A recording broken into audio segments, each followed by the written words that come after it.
Good morning, ladies and gentlemen. It is an absolute pleasure for me to talk to you. Thank you for making the effort to come here. And yes, the talk is using scenarios to transform societies and businesses, the South African story. So before I get on to that, just two sort of notes on this. First of all, I'm an academic, so I study the subject field, and that's what you're going to see. So I'm not here to make political comments. I'm not commenting on anything except using this tool as I've seen it very powerfully in societal transformation and also in business transformation, and that's the story that I want to share with you. But secondly, I also want to say that I'm not claiming at all that it was because of scenarios that South Africa had a miracle transformation to democracy. So don't get that right. I am just saying it was one of the many interventions that happened to create conditions for a peaceful transition. And scenarios was then one of those, and you should see it, everything that I'm saying this morning in that context. And then also, when I talk about it as a business application, it is one of the tools in the toolbox of strategists. And I'm not saying it is the tool. So just that qualification on anything that you would see here. Then a little bit of promotion. At our university, at our business school, we've got an Institute for Future Studies. That is the only Institute for Future Studies on the African continent. And we've got that institute already for the last 30 plus years. So long-term thinking about possibilities of the future is very much ingrained in the way that we think at the business school on what we should teach to students and what we should consult to industry and society on. So I will first talk about scenarios and using scenarios as transformational tools in a societal context.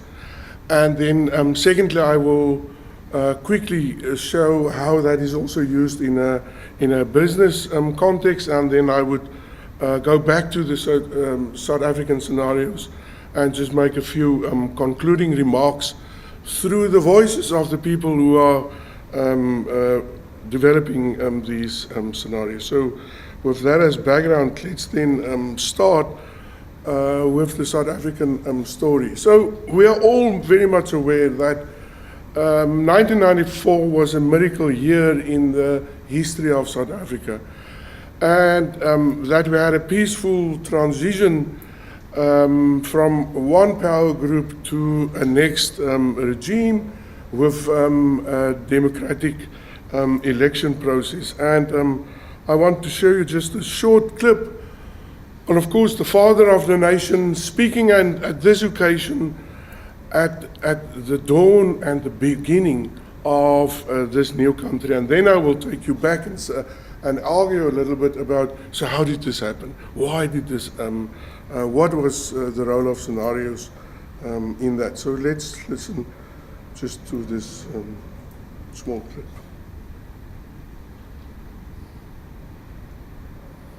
The time for the healing of the wounds has come. The moment to bridge the chasms that divide us has come. The time to build is upon us. We have at last achieved our political emancipation. We pledge ourselves to liberate all our people from the continuing bondage of poverty, deprivation, suffering, gender, and other discrimination. We commit ourselves to the construction of a complete, just, and lasting peace. We understand it still that there is no easy road to freedom. know it well that none of us acting alone can achieve success. We must therefore act together as a united people for national reconciliation, for nation building, for the birth of a new world. Let there be justice for all. Let there be peace for all. The sun shall never set on so glorious a human achievement. Let freedom reign. I thank you. So this was President Mandela speaking at his inauguration as president.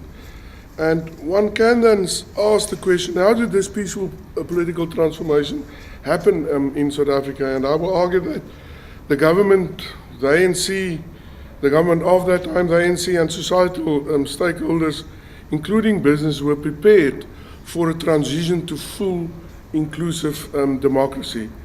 Multiple views on a future for South Africa were created, and that was a stimulus for momentum to be moved to a better position for all. So just a little bit context about scenario planning then, and what a scenario is. It is a tool designed to raise decision makers' awareness, and this is important, of a range of possible futures. And it prepares, in this sentence I say companies, of course it's also societies, for shift in the business environment. The time horizon is normally medium long term, 5 to 20 plus years.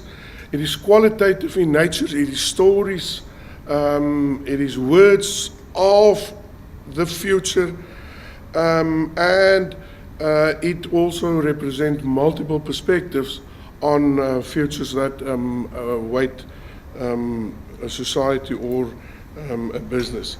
It's about identifying trends and patterns that influence and define new business opportunities. So that said then, it is not a prediction, so it should not be, it is not as economists making a prediction about what the inflation or what the GDP, it is not like that.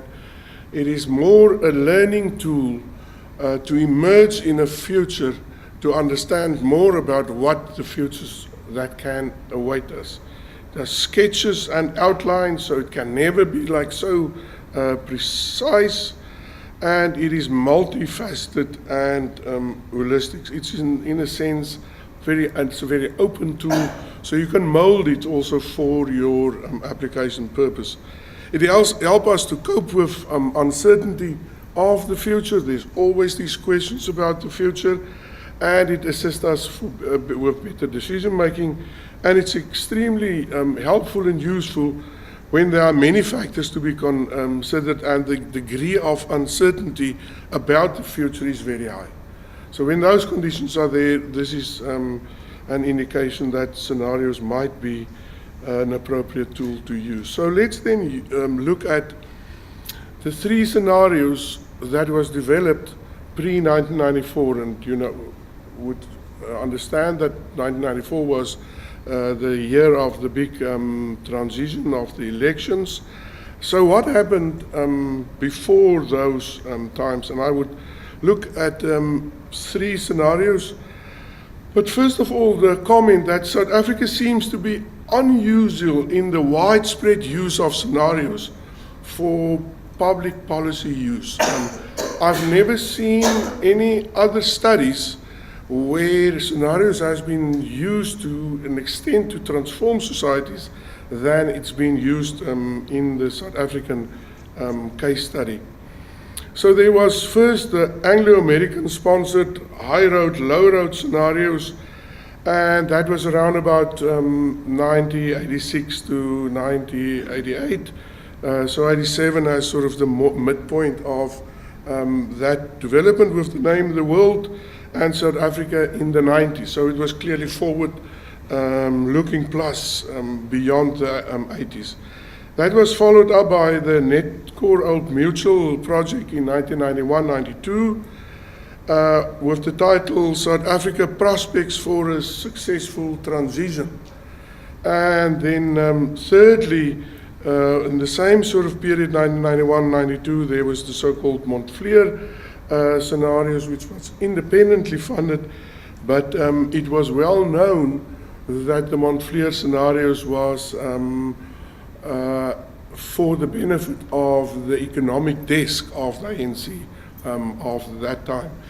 And very powerful people later on in the political scenes, like Tito Mboweni, Trevor Manuel, all partake in developing the Montvlier scenarios. So let's just briefly look at the content of these scenarios. So the first one, the Anglo-American scenarios, the so-called high road, low road. The high road features minimum sanctions. Remember, so this is the 80s, and positive outcome, joint negotiations, a small government, decentralized power, and the low road, increasing sanctions, controlled economy, centralized government, and external confrontation and conflict. Now, personally, I can tell you that I've lived in these times, and I was a business person in these times. It was extremely uncomfortable to travel. Nobody actually wanted to talk to South Africans, and people were all frowning. The whole world was frowning on us. It's very much different from what I today experience when I travel. I mean, if here you come from South Africa, everybody wants to talk to us.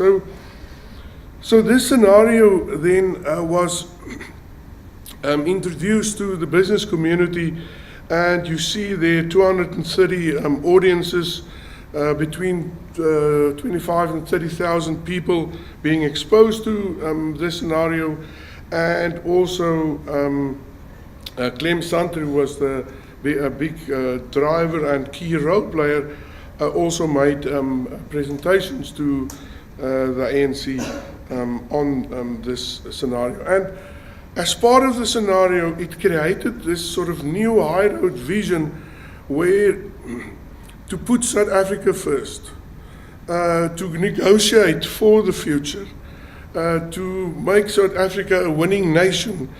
And the objective is to increase the income per capita, so also an economic benefit for the transition. And the need for a future negotiation among social and political factions was indeed a key feature, which was in much of the exposed scenario. So what this scenario then did retrospectively, we can say without doubt that it created and it developed the argument for a political transformation, that the political system couldn't continue, and there was then room created for alternative thinkings around that.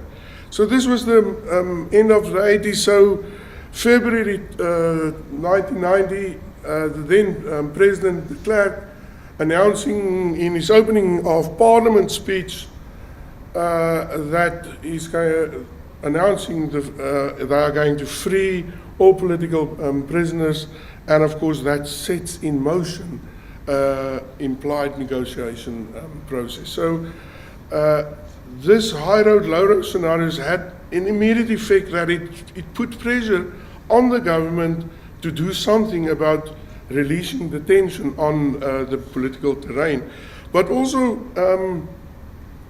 President de Klerk at that stage asking business leaders to involve themselves in helping to articulate what the new South Africa must look like.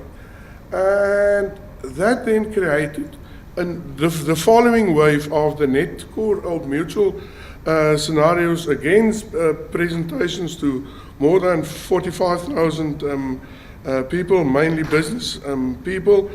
And that was also, this scenario was also presented to the then cabinet, and also to the representatives of the ANC. This was a continuation of the work that was done in the Anglo-American scenarios of Clem Santer, and the focus of the Netcore Old Mutual scenarios was on the need for economic transformation.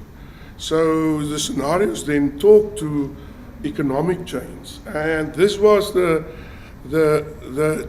sort of key word that they used was, we need a change of gears.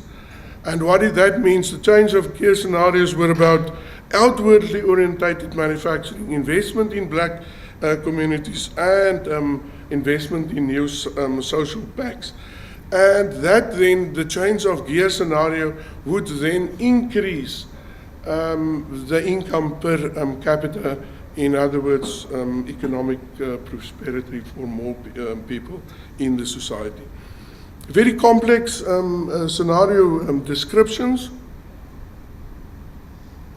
So the one there refers to the change of gear scenarios. It talks about democratic transition. It talks about an inclusive government, and that then leads, on the right-hand side, you see, to a South African success story. And the good scenario emphasized things like a successful transition to democracy, a black-white coalition government, a market-orientated economic policy, and a redistribution through growth. Just note that if I use these black-white, I've deliberately kept it in the same way it was written at that time to tell you where was the tensions, and it was directly spelled out in the scenario. The alternative on the change of gear scenarios was a not so inclusive government, and that's the number 2 there. And there you would see then less prosperous outcomes according to the scenario descriptions.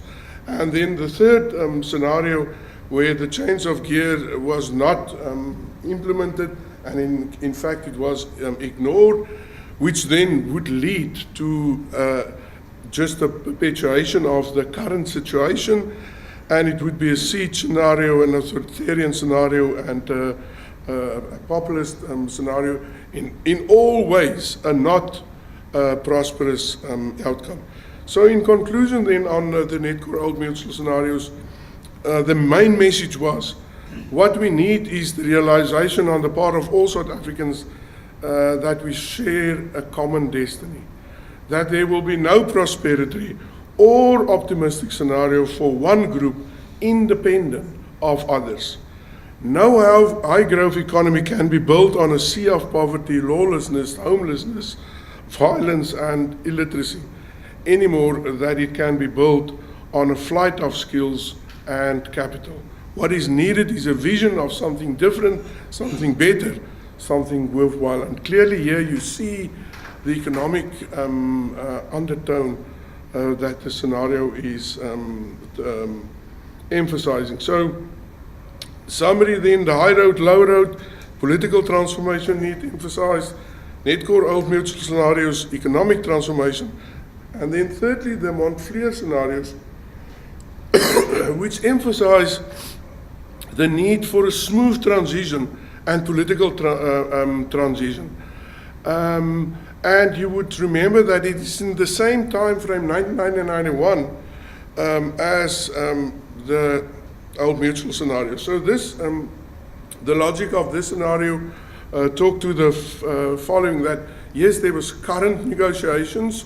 So yes, Evie de Klerk did announce we want to build a new inclusive society. The negotiations started in the formal process of a CODESA 1 and a CODESA 2 that was just bringing the different parties together. And the question is a settlement negotiated? And if the answer on that scenario is there's no agreement on a settlement, then they call that an ostrich scenario. And you know what ostrich do? It put its head down in the ground. And of course, that leads to a non-representative government situation if the current situation of that time was just perpetuated. If the answer is yes, then the next question, is the transition rapid and decisive? And if the answer is no, then you would have, yes, there is a transition, yes, there is a handover of power, but it is a long, retracted process, and they call this scenario then, if it takes long, a lame duck. So it would imply an incapacitated government, and a government that couldn't make quick changes and affect quick changes. If the answer is no, then the last question on the scenarios, are the government policies sustainable? And that was a very important question, given who was the key role players in this scenario. And if the answer is no, that the government policies is not sustainable, then that is the Icarus scenario. So it is macroeconomic populism that you would see. And if the answer is yes, that it is sustainable, it's the flight of flamingo, and they call that scenario inclusive democracy with high growth potential. So on the right-hand side, you see the current situations as in 1991, 92 of the main dilemmas in society. But again here, the emphasis on this scenario is on sort of the rapidness of the pace of the transition, and then of course the level of the negotiated settlement, whether that is possible. And that created then, on the right-hand side, the Icarus and the flight of the flamingo. But a very important contribution of this scenario are these indicators. That as part of this output, the scenario defined that flamingo condition. What would that be? It would include a political settlement. It would include good governance, broad participation, social reconstruction, and sustained economic growth. And this then all created a condition and an understanding by the parties that, well, these are the things that we should aim for. And that's when we then seen these, the successful transition. 1994,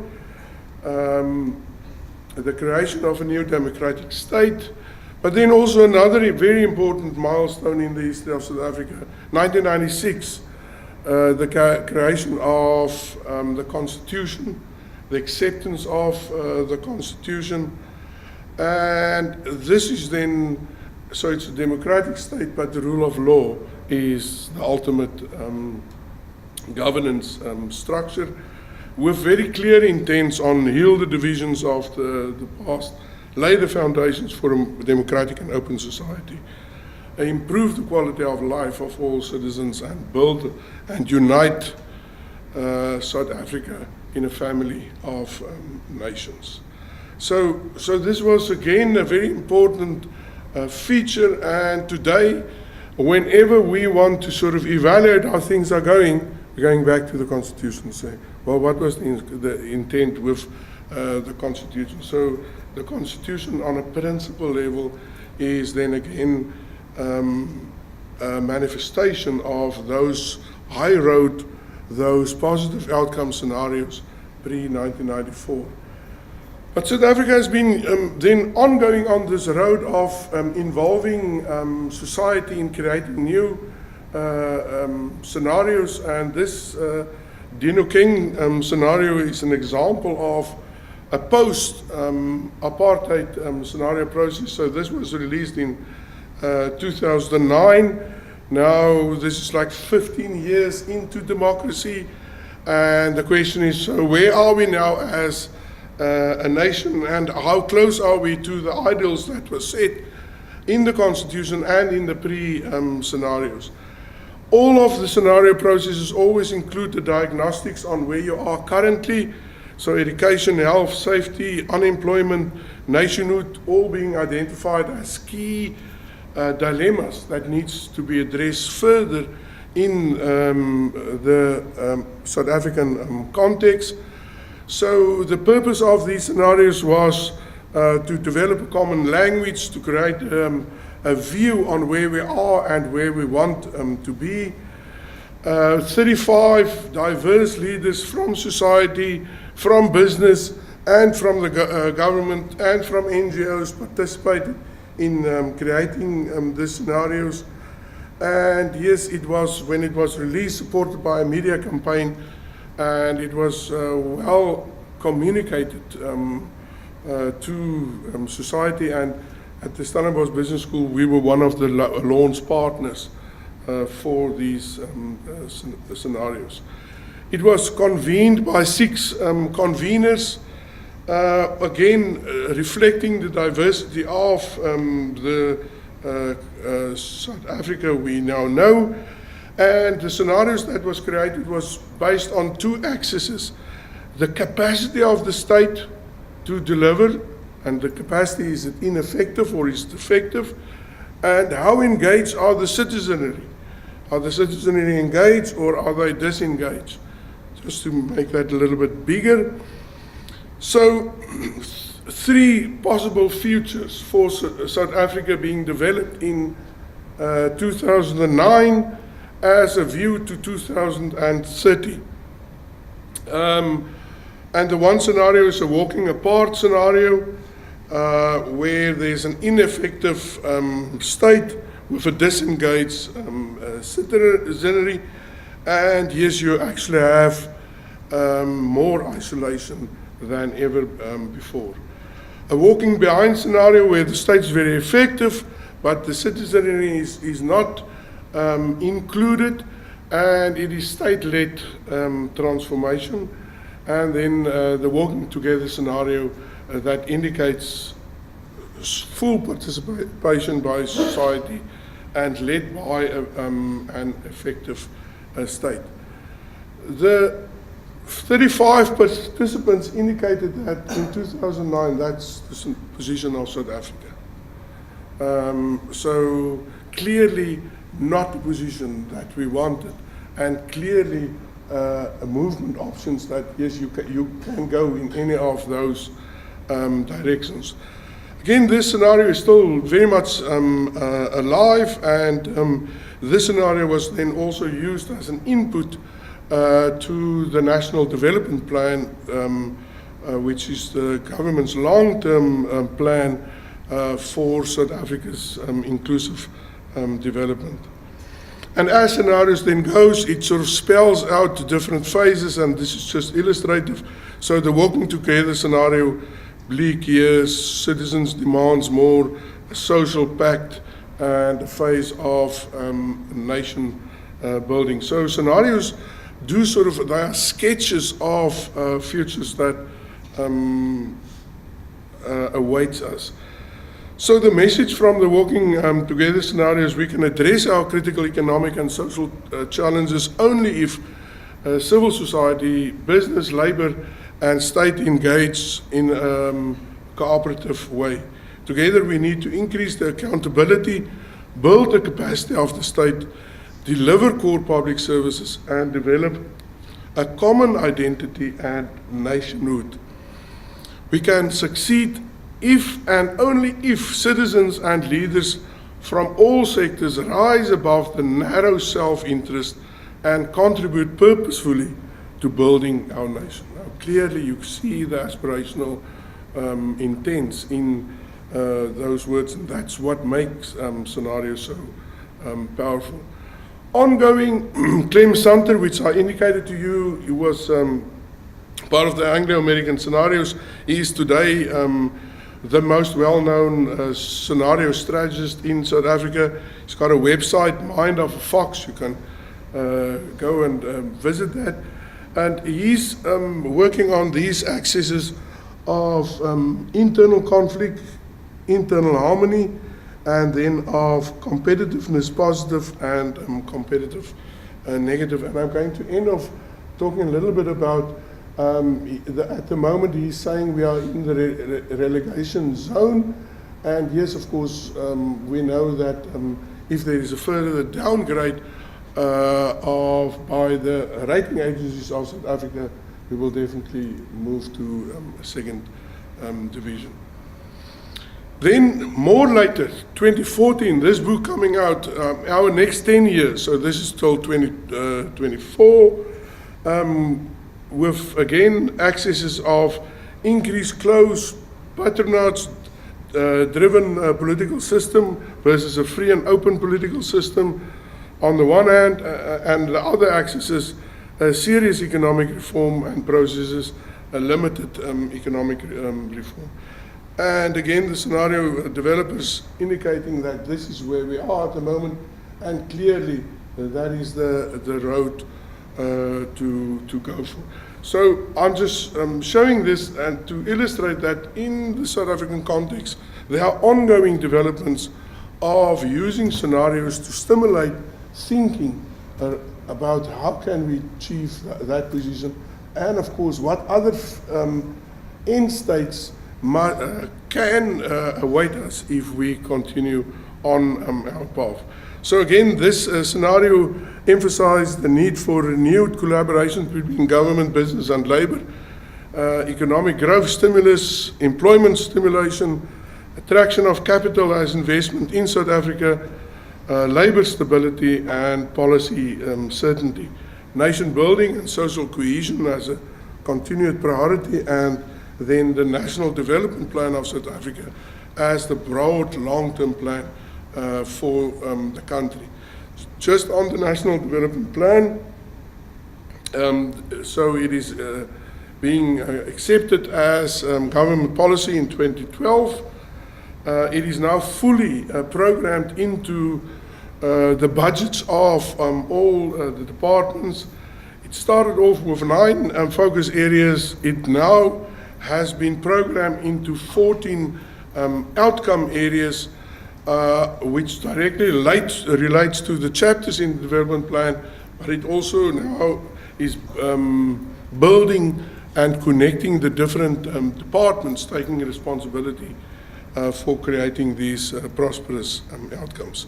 So one thing that what the scenarios were saying, to use this plan, that is happening.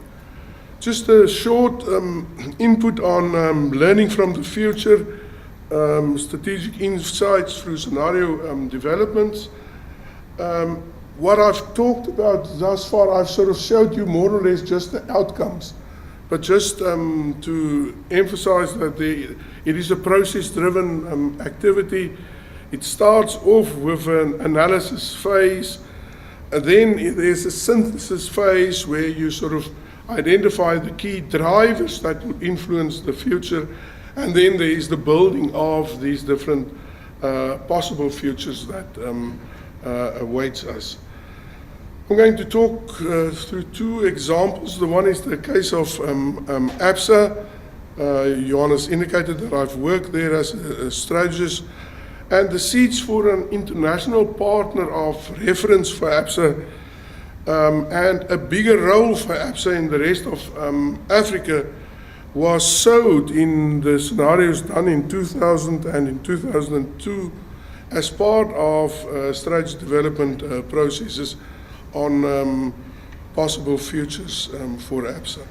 So in 2000 we've developed these 4 scenarios based on the level of sophistication of technology that is deployed in the banking sector and in general by the enabling technology infrastructure in South Africa, and the level of political and social and economic development.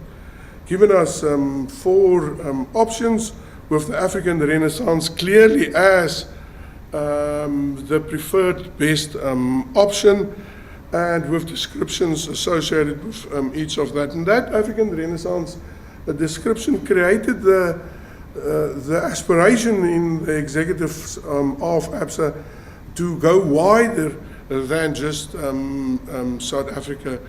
And they judged that we were in the big divide in 2000, and yes, the desired development would clearly be in that direction.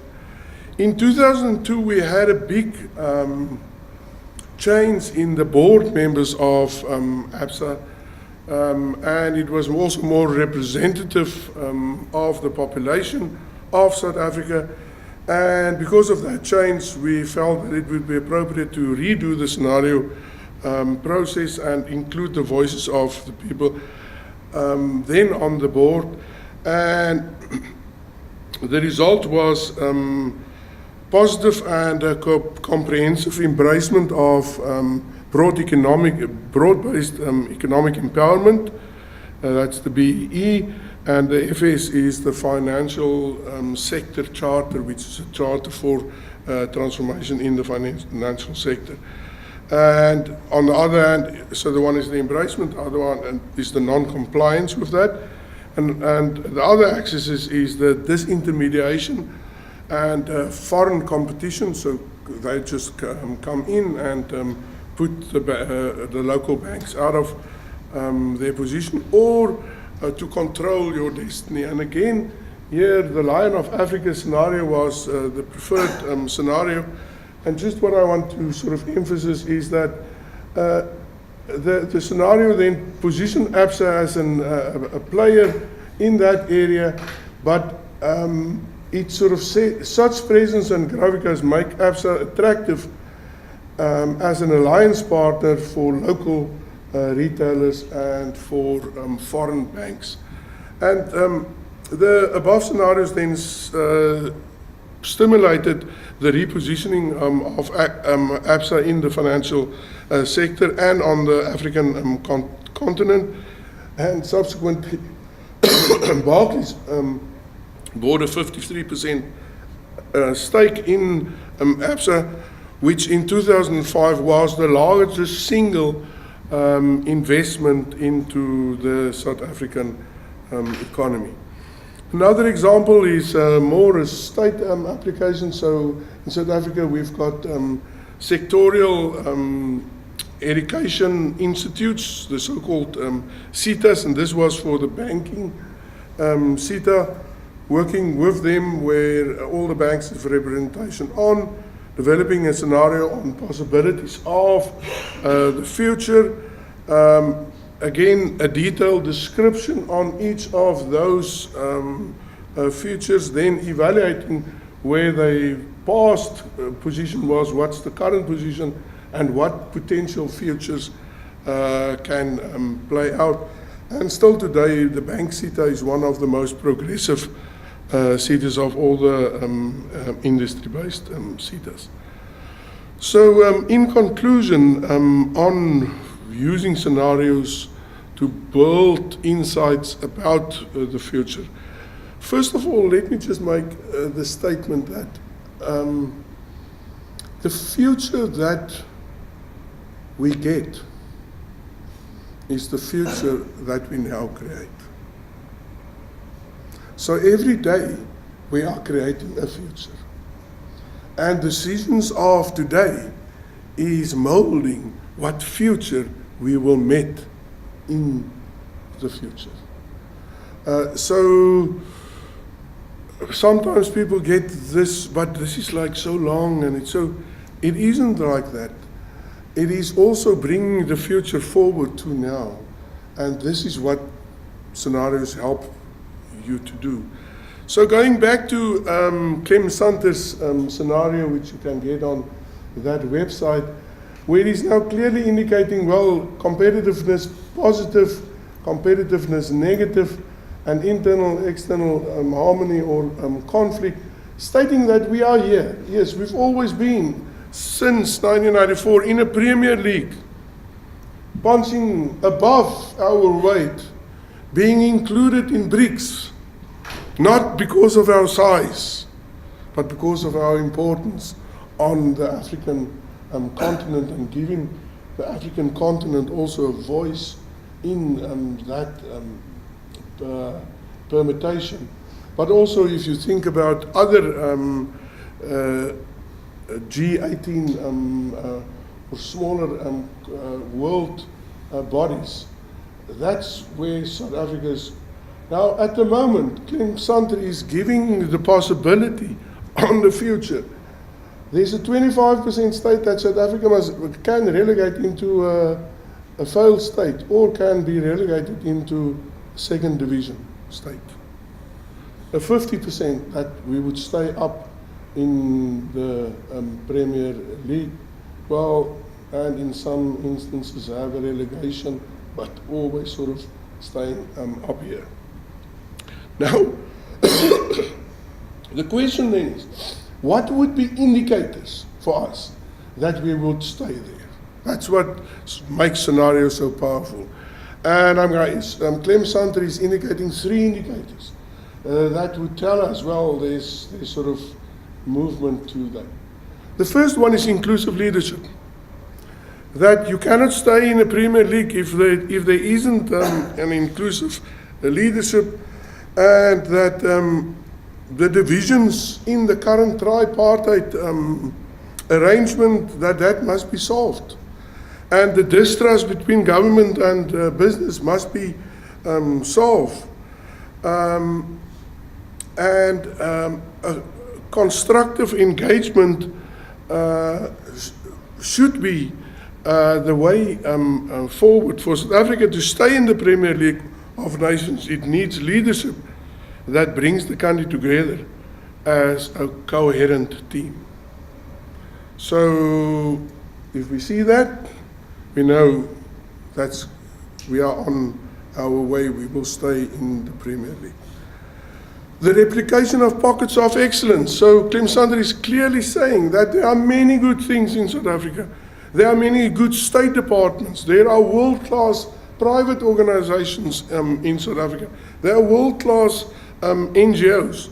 And the more we can transport those excellent practices to other organizations, then that would create a First Nation state, and yes, we would stay in the Premier League. And then the creation of a balanced economy.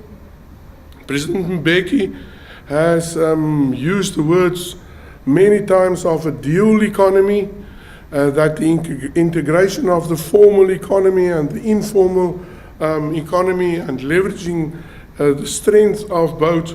If we see that is happening, and of course small business is a huge part of that, export orientation is a huge part of that. If we see those patterns, then we would stay in the Premier League. So Clem Santer's view at the moment is saying we are now in a 50-50 position between the good and the bad scenarios. And you've seen that on the percentages. We therefore, and he is then calling, and that's the voice of business at the moment, we are in a second tipping point. As the first tipping point was in the early 90s when we could have tipped into civil war, but we've been saved from doing that by CODESA 1 and CODESA 2, resulted in a new constitution and an open democratic election processes. And what South Africa needs is a new CODESA 3, or a new economic CODESA, in which the government, the top 100 CEOs of the private sector, the unions, and other significant players in civil society participate to create an inclusive economy driven by a new generation of entrepreneurs and industrialists. An agricultural get-together would also be, it would be separate, but it would be part, because food security is absolutely part of a First League nation's priority. And the outcome would be a highly publicized list of targets and actions to which the participants would be held accountable jointly and severally. Implementation has always been a weak suit, and this is one way of making things happen. From where I sit and from what I hear, there is this possibility of a CODESA 3. And we just have to pass the current local elections that is coming up. So in conclusions, scenarios of South Africa are informed by 2 cornerstone elements. First, it's the future, and South Africa's future is informed by the National Development Plan, which sets out the long-term vision for the country and all its inhabitants. Secondly, to have a future, one has to have principles. And the principles of South Africa has clearly been spelled out in the Constitution. But we are stimulating the discussions on these principles and on the options for the future through also utilizing scenarios as tools to get a more inclusive view on a desired future. Thank you very much for listening to me. Thank you very much for the privilege to share this with you. Thank you.